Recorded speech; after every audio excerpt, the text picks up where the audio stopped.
The gavel cracked once. Sharp. Cold. Objection sustained, Judge Amy Coney Barrett declared, her voice like polished steel. The room froze. Reprobus Jasmine Crockett had barely made it through her second sentence. Her eyes remained steady, her posture unshaken, but the rebuke rang out like a shot across the chamber. "You are out of line, Congresswoman," Barrett continued, eyebrows arched with precision, as though her robe alone conferred unquestionable authority. "This is not a platform for political grandstanding." Gasps, low and quick, fluttered from the back of the room. Crockett didn't flinch. The judge leaned forward, each word clipped and rehearsed. "If you cannot stick to the legal merits, I will have no choice but to revoke your speaking privileges for a full beat." It was quiet. Too quiet. No papers shuffled, no fingers tapped keys. Even the stenographer hesitated. Jasmine Crockett's hands remained clasped on the desk. She didn't move. She didn't blink. She simply breathed. And in that silence, something shifted. Not in words. In energy. A slow-burning tension crackled between the two women, one robed in establishment power, the other robed in generational defiance. Barrett had spoken with the full weight of the court behind her, but the air didn't clear. It thickened because everyone in that room knew. This wasn't about courtroom decorum. This was about control, and Jasmine Crockett wasn't here to be controlled. A reporter in the back reached for their phone. The live caption feed paused mid-sentence. On Twitter, the live stream numbers spiked. Still, Crockett said nothing. Not yet. She turned slightly, just enough to lock eyes with Barrett. Calm, unmoving. One heartbeat. Then another. Barrett adjusted. Her robe. Perhaps expecting retreat. But Crockett wasn't preparing to retreat. She was calculating, waiting, measuring every ounce of her response for maximum impact. The court was silent. The judge had spoken. But Crockett had not yet begun, and what no one expected was how Jasmine Crockett would answer. To most of America, it looked like a legal proceeding, another name in a docket, another headline buried beneath the flood of daily outrage. But inside those courtroom walls, something far more dangerous was unfolding. This wasn't just a trial. It was a test. At the center of the case, a young activist named Malik Owens, charged with federal obstruction after organizing a protest that blocked a pipeline construction site. The prosecution framed it as eco-terrorism, but to his supporters, it was civil disobedience, protected speech in the proud tradition of Selma, Stonewall, and Standing Rock. But Malik's skin was black, his politics were loud, and the system, as always, had a long memory for defiance. Enter Jasmine Crockett, Congresswoman, civil rights attorney, daughter of the South. She wasn't assigned to this courtroom. She didn't need to be there. But she chose to be, to speak, to witness, because what was happening here wasn't about one man. It was about what America was becoming. The prosecution's language was surgical, but the intent was clear. Dissent had become a threat, and the machinery of justice was prepared to silence it. Judge Amy Coney Barrett, presiding in a special capacity over this high-profile case, had made her reputation on restraint. But to many watching closely, that restraint had turned selective. She allowed prosecutorial overreach to go unchecked, letting loaded terms like insurrectionist tactics and radical mobilization stain the record. Defense objections were brushed aside. Evidence from civil rights scholars was labeled speculative, and through it all, the cameras rolled. Cable networks split the screen between courtroom footage and pundit panels. Conservative commentators called Malik a domestic threat. Liberal anchors called the trial a slow-motion authoritarian flex. On the ground, it was even more electric. Protesters lined the steps outside the courthouse, holding signs that read, "Rights on trial," and "We are all Malik Owens." Inside, every seat was filled. Journalists, law students, organizers, members of Congress. Jasmine Crockett among them. She had seen this before. Different town, different face. Same pattern. The system cloaking bias beneath the veil of order. And so, when Crockett spoke, she wasn't speaking for headlines. She was speaking for history. But that's what rattled the room. That's what pulled the gavel down. Because Crockett wasn't just asking legal questions, she was naming what the court refused to confront. "Injustice in a robe," she called it. That's when Barrett snapped. But here's the thing about power. It doesn't like being named, especially not in front of an audience, especially not by a woman who looks like the people power was built to contain. And so the rebuke came fast. Cold, final. But Crockett hadn't misstepped. She'd stepped in because in that moment, she wasn't speaking to the judge. She was speaking to the millions watching from home, to every immigrant who feared speaking out, to every activist who wondered if their voice still mattered, to every kid who saw police tape and wondered if they'd make it past 21. This trial was about one man's future, but it was also about the soul of American dissent.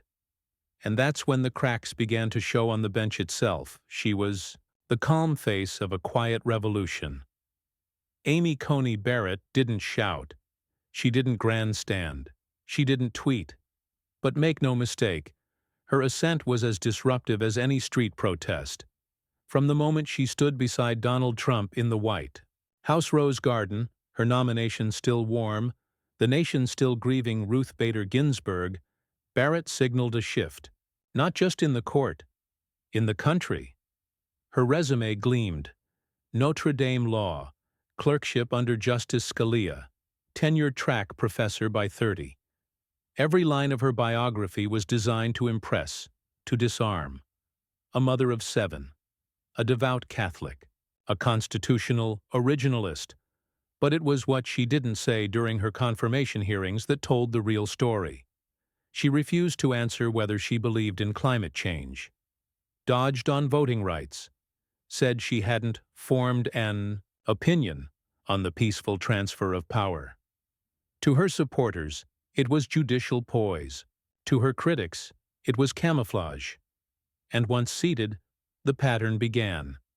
In Dobbs versus Jackson, she joined the majority opinion overturning Roe versus Wade, erasing 5 decades of precedent in a single stroke. In Brnovich versus DNC, she stood silent as the court gutted what little remained of the Voting Rights Act. In Students for Fair Admissions versus Harvard, she helped kill affirmative action, arguing that race-conscious admissions harmed the colorblind Constitution. Each decision was wrapped in careful logic. Footnoted, disciplined, detached, but for millions of Americans they weren't just rulings. They were setbacks to undocumented students, to single mothers, to communities of color still fighting to be seen. Barrett didn't raise her voice. She didn't need to. Her power didn't come from charisma. It came from permanence, lifetime appointment, no elections, no accountability.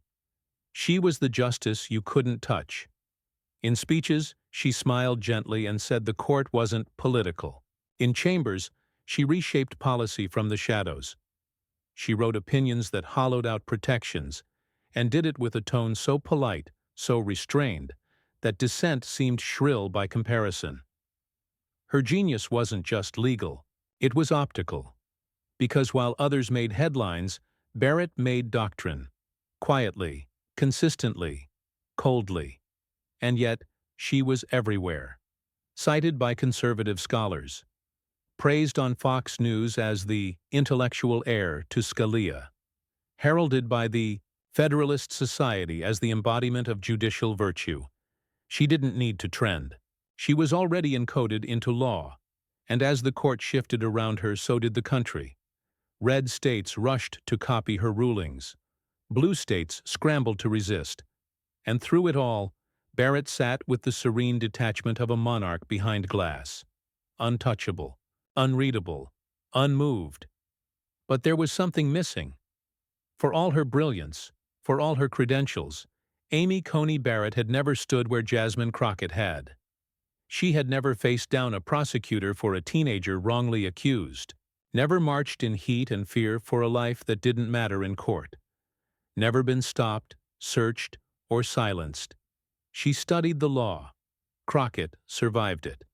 And that difference, between knowing power and feeling it, was now playing out in real time. Because Barrett believed the law should be above emotion, above identity, above politics. But what happens when law ignores lived experience? When it hides behind precedent to justify pain? Barrett's robes had shielded her from those questions, until now. Because Crockett wasn't here to debate hypotheticals. She was here to name harm, to name erasure, to name the court's silence when entire communities cried out. And no amount of calm rhetoric could insulate Barrett from the truth. That was coming. Her reputation, carefully built, fiercely protected, was about to be tested. Tested not by a fellow justice, but by a freshman congresswoman. Before the cameras, before the congressional badge, before her name echoed through headlines, Jasmine Crockett was just Jas, the daughter of Dallas, the granddaughter of a woman who cleaned homes so her children could dream bigger. She didn't grow up in ivory towers. She grew up in communities where broken streetlights stayed broken, where school books came secondhand, and where the law often showed up as a threat, not a promise. She watched how neighbors were stopped and searched for no reason. She saw how children were disciplined harsher, expelled quicker, charged younger, and she didn't ask why. She asked how to stop it, so she went to law school, not for prestige, for war. In courtrooms across Texas, she became a civil rights pit bull. No polish, no patience for procedural games. Just raw, relentless advocacy for the people most often left behind. There was the 17-year-old boy accused of stealing a car, though the timeline made it impossible. Cops refused to review the surveillance footage. Jasmine got it herself, played it in court. Case dismissed. There was the single mom who missed 2 court dates because she had to choose between rent and child care. The judge rolled his eyes. Jasmine didn't. She built a case for systemic bias and shamed the court into clearing the warrants. She didn't play by the rules of quiet respectability. She played by the rules of results. Outside the courtroom, she marched. When George Floyd's murder set the nation on fire, Jasmine was on the streets with a bullhorn, not as a politician, as a witness. She spoke from pain. She spoke from pattern. And people listened, but the system didn't. Not fast enough, so in 2020, she ran. Her campaign wasn't funded by oil money or PACs. It was powered by single moms, barbershop debates, and TikToks that ended with, "Y'all better not sleep on Crockett." The Texas establishment laughed. Too loud, too radical, too real. But real was exactly what voters were hungry for. And when she won, when she stepped into the halls of Congress, it wasn't just a victory. It was a signal that the old rules of access, of pedigree, of quiet assimilation were breaking. She didn't cut her hair into a bob. She didn't lower her voice. She didn't moderate to make people comfortable. She wore bold lipstick, sharp suits, and a sharper tongue. She brought fire to hearings, demanded truth from liars, and refused to apologize for passion. They called her aggressive. She called it being heard. In one hearing, when a colleague implied she wasn't civil, she leaned into the mic and said, "If calling out racism in real time makes you uncomfortable, I'm not your problem. Your silence is." Social media lit up. Your Crockett Unfiltered trended for 3 days. But it wasn't about going viral. It was about being visible. For the little girls watching C-SPAN with their mothers. For the kids in juvenile lockup who didn't know a congresswoman could look like them. She fought for police reform, voting rights, economic equity. not just in speeches, but in the weeds, late-night amendments, community meetings, local press, and, through it all, she kept showing up in the very places power avoided. Because to Jasmine Crockett, representation wasn't about being seen. It was about seeing others. Still, Washington didn't make it easy. Senior lawmakers whispered that she was too emotional. Cable hosts rolled their eyes at her urgency. Colleagues smiled in her face, then excluded her from backroom negotiations. But Crockett didn't come to be liked. She came to be effective. And now she was sitting in a courtroom not as a lawyer, not as a spectator, but as something much more dangerous to the status quo. A witness with nothing to lose and a platform too big to silence. Malik Owens reminded her of the boys she used to defend. Young, passionate, targeted, and Judge Amy Coney Barrett. She reminded Crockett of every gatekeeper who ever told her to wait her turn. But Jasmine didn't wait. She showed up. Again, and again, and again. Not just because she could, but because she had to. Because in every young defendant, in every tired mother, in every protester yelling into the wind, she saw the version of herself that almost gave up. And if this courtroom wanted to reduce this moment to legal chess moves and procedural snipes, she'd remind them that justice isn't just a theory. It's a fight. She had faced power before, but never like this. "Your Honor," Crockett began, voice steady, "it's not just about what was said. It's about who is allowed to say it without consequence." A murmur rippled across the courtroom gallery. Even the prosecution leaned back, cautious now. Judge Barrett adjusted her glasses. "Stick to the evidentiary relevance, Congresswoman." But Crockett pressed forward, unblinking. "The prosecution has referred to Mr. Owens as a threat to national stability. That term doesn't exist in any statute. What it does exist in crack." The gavel came down, not loud, not harsh, just final. "Miss Crockett," Barrett said, coolly, "this is not a campaign stop. This is a courtroom." "I understand that," Crockett replied. "Which is why the language being used, language dripping with racial coding, is so dangerous. We've seen this before. We've lived this before." Barrett leaned in. "Are you accusing this court of racial bias?" "I'm saying bias isn't always a verdict, Your Honor. Sometimes it's the silence that follows a lie." A gasp. Quiet, but sharp. Then stillness again. Barrett's eyes narrowed. Her tone shifted from professional to personal. "You are not here to deliver speeches. You are here under limited recognition. Do not test the patience of this court." Crockett paused, just for a breath. She glanced at Malik Owens, seated behind glass, wrists bound, eyes alert, his whole future swinging on the edge of a sentence. Then she turned back to the bench. "I'm not here for speeches," she said.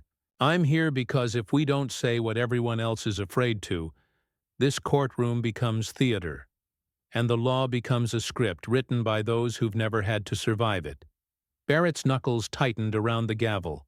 "This is your final warning," she said. The tension thickened. Everyone felt it. This wasn't about decorum. It was about defiance. And power did not like to be defied, especially by someone who wasn't supposed to have any. Crockett didn't yell. She didn't raise her voice. But her words cut like they were carved in iron. "We've watched this system weaponize language to strip people of their rights, their dignity, their future. What I'm doing here isn't political. It's protective. Because if Malik Owens can be labeled a threat for standing on land, then every activist watching this trial is next." Barrett didn't respond right away. She studied Crockett, as if deciding whether to shut her down completely or let her burn herself out. But there was no burnout, only clarity. "This court is in recess," Barrett announced abruptly. 10 minutes. The gavel hit again. But no one moved. The air was still too heavy. Barrett rose, turned, and exited behind the curtain of oak and marble. Crockett didn't sit down. She didn't exhale. She simply turned to the gallery, to the press, to the silent witnesses in the crowd, and waited because she hadn't come for applause. She had come to make it undeniable. Outside, the media was already buzzing. Crockett clashes with Supreme Court Justice in unprecedented courtroom exchange. Tweets flew, cameras focused, clips cut and posted before Barrett even reached chambers. Inside, people weren't watching a trial anymore. They were watching a reckoning, and then Crockett stood her ground, and everything changed. When the court reconvened, the room was no longer just a courtroom. It was a powder keg. The judge's chair sat empty for a moment longer than usual. The audience had returned, but quieter now, nervous, with expectation. Reporters clutched their devices like weapons. Then Barrett stepped out, robed, composed, but different. She didn't look at Crockett as she sat. She adjusted her notes, sipped from a glass of water, and finally spoke. "We will resume testimony. All participants are reminded to conduct themselves with professionalism and respect for this chamber." But Jasmine Crockett didn't wait to be reminded who she was. She stood, and when she spoke, her voice wasn't louder. It was clearer. "Respect for this chamber," she began, "has never been the issue. Respect from this chamber is another story." A sharp intake of breath rippled through the gallery. "I sat here while the prosecution used words like radical, insurrectionist, and threat to national stability to describe a young black activist whose only weapon was his voice. And when I challenged that language, I was told I was out of line." She paused. "Let it sink. Well, if the line is drawn where truth is inconvenient, then I was born out of line." A reporter's fingers tapped wildly on a keyboard. Cameras flickered. Barrett's expression didn't move, but her fingers clutched the edge of the bench, just slightly. Crockett continued, "Let me be clear. I came into this courtroom knowing exactly what would happen, that I'd be dismissed as performative, that my passion would be misread as anger, that my identity would be treated as bias, and the bias of this court would be called neutrality." Another pause. "But I came anyway, because what's happening here isn't just a legal proceeding, it's a moral mirror. And what we're seeing is not blind justice. We're seeing selective silence." A stir from the press row. Two court officers glanced at each other. Crockett turned slightly, her words now directed to the entire courtroom, not just the bench. "This country has always had two courtrooms, one for those whose names carry privilege, and one for those whose names are first mispronounced, then misunderstood, then misjudged." A woman in the back wiped a tear. Malik Owens was not a threat when he stood in front of bulldozers to defend ancestral land. He was a descendant of resilience. He was the echo of every generation that refused to be erased. Crockett's tone deepened, not louder, just more anchored. "And if my words here today make you uncomfortable, good. Because comfort is the cousin of complicity." Barrett shifted slightly, still silent, still observing, but the room was no longer hers. Crockett looked directly at her now. "You said I was out of order, but let me tell you what is out of order. A court that permits dog whistles but silences truth. A court that allows character assassination but censors character defense. A court that can overturn 50 years of precedent in a heartbeat but can't bear 5 minutes of honesty from someone who looks like me." Barrett finally spoke. "You are not a party to this case, Congresswoman." Crockett didn't miss a beat. "I don't have to be, because I've lived the consequences of courts like this, and I refuse, absolutely refuse, to sit silently while another young black man is railroaded under the illusion of law." Barrett's lips parted as if to respond, but no words came. Crockett raised one hand almost gently, as if to say, "Let me finish. I'm not here to dismantle the law. I'm here to remind you what it was supposed to be. A shield for the powerless, not a sword for the comfortable. The crowd didn't erupt. It didn't have to. The silence after her words was louder than any applause. Then came the phrase, the one that would loop endlessly on TikTok, the one that would be printed on signs and t-shirts by nightfall. You will not silence me. The moment lingered. Even Barrett, for all her practiced poise, blinked. Crockett leaned in, finalizing the blow not with heat, but with gravity. You may not like my tone, but you will hear my truth. Because I don't stand alone. I stand with the millions who've been told to wait, to calm down, to be patient while their rights are dissected and debated. Well, patience ran out 2 generations ago, and I am what came next. The gavel sat untouched. Barrett said nothing. It was clear.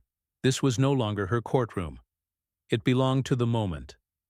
Crockett sat down. No smile, no relief. Just purpose. She hadn't yelled. She hadn't insulted. She'd dismantled power with nothing but language and lived experience, and outside the courtroom, the real storm was just beginning. The courtroom doors hadn't even closed behind her before the internet detonated. The clip hit Twitter first, just 47 seconds long. Jasmine Crockett, steady as a metronome, staring down power and declaring, "You may not like my tone, but you will hear my truth." Within 15 minutes, it had 1 million views. By the end of the hour, it was the #1 trending topic in the United States. Crockett claps back. TikTok stitched it into slow-motion edits, with bass-heavy beats. Instagram Reels overlaid her voice with Kendrick Lamar instrumentals. Twitter threads dissected her every phrase like scripture. One tweet read, "She just dismantled a Supreme Court justice without breaking a sweat." Another, "That wasn't a rebuttal. That was a reclamation." By midnight, celebrities were weighing in. Viola Davis posted the clip with a single word, respect. Kerry Washington quote-tweeted, "We see you. We hear you. We stand with you." In Brooklyn, activists projected Crockett's face onto the side of a courthouse with her now iconic phrase, "You will not silence me." In Houston, a mural began, going up before the sun rose. But it wasn't just the praise that proved how deeply the moment cut. It was the pushback. Fox News launched an emergency panel. The Chiron screamed, "Crisis in the courts. Radical Congresswoman disrespects justice." Barrett, conservative pundits took to airwaves with fury. "Disorder," they called it.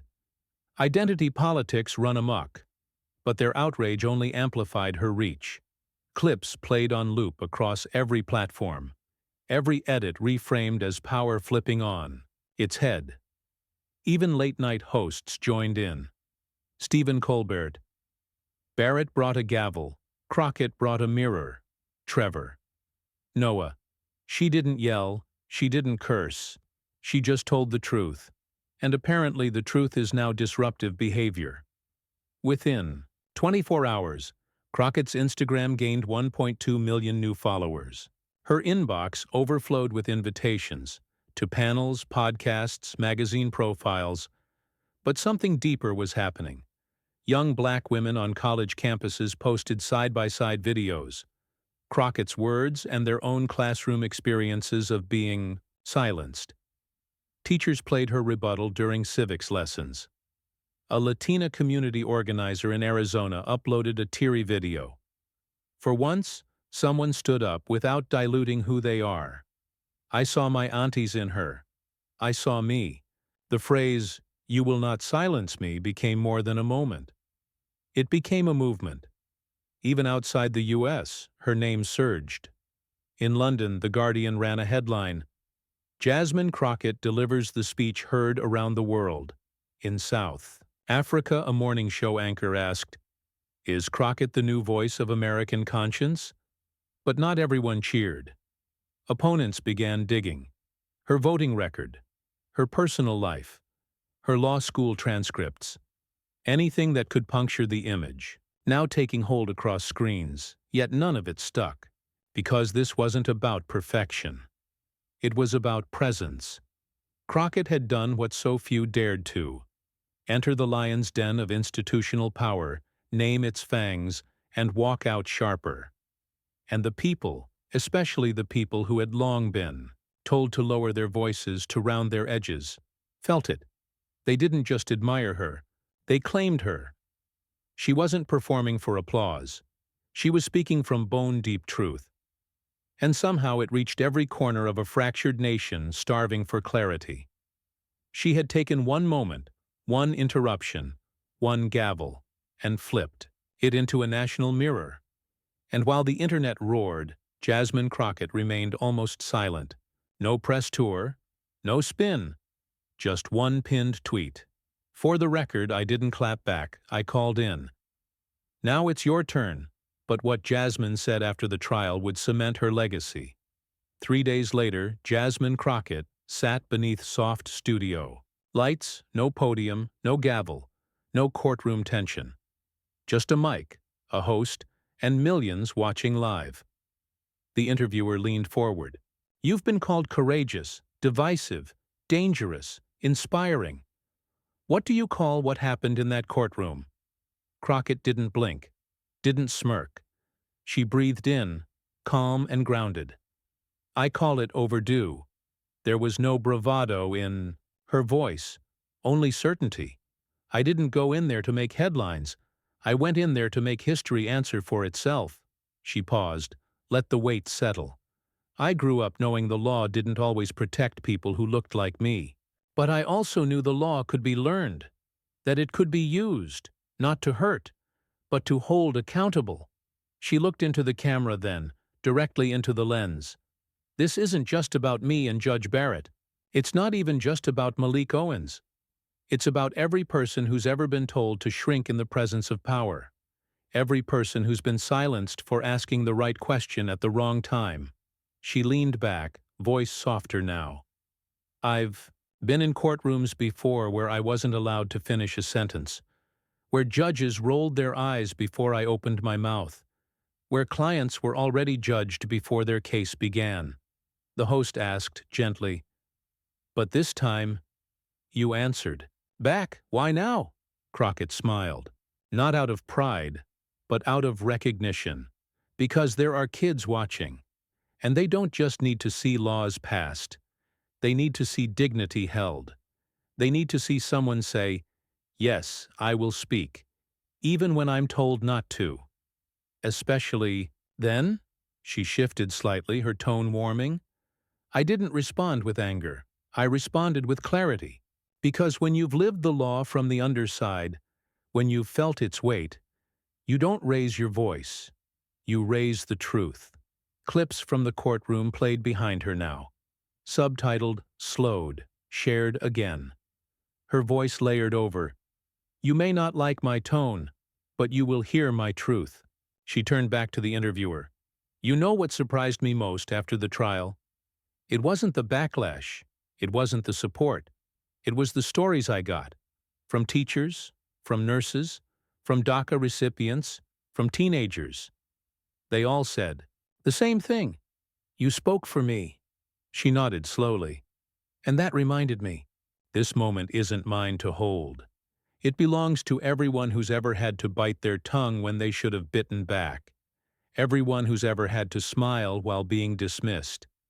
Everyone who's ever been told to wait, to sit, to tone it down. Then her voice lifted, clear and unwavering. Well, we're not toning it down anymore. We're tuning in. We're learning the rules so we can redefine the game. We're not asking for dignity. We're claiming it. The host sat silent, moved. The audience didn't clap. They listened. Because Crockett wasn't just offering commentary. She was offering conviction. I know I'm not the first to speak out, and I won't be the last. But if my voice cracked the silence, then maybe, just maybe, it made room for yours. She folded her hands. This is about all of us. And if we're ever going to build a justice system worthy of its name, then we need more than law degrees. We need courage, we need community, and we need people who refuse to be silenced. She looked into the camera one last time, and if this moment moved you, here's what comes next. Judge Amy Coney Barrett tried to silence Jasmine Crockett, tried to control the courtroom, tried to keep the moment small, but it didn't stay small because what unfolded wasn't a clash between two women. It was a collision between two visions of justice. Barrett's vision, cold, selective, unchallenged. Crockett's vision, loud, honest, rooted in lived truth. And when the gavel came down, it wasn't Crockett who was diminished.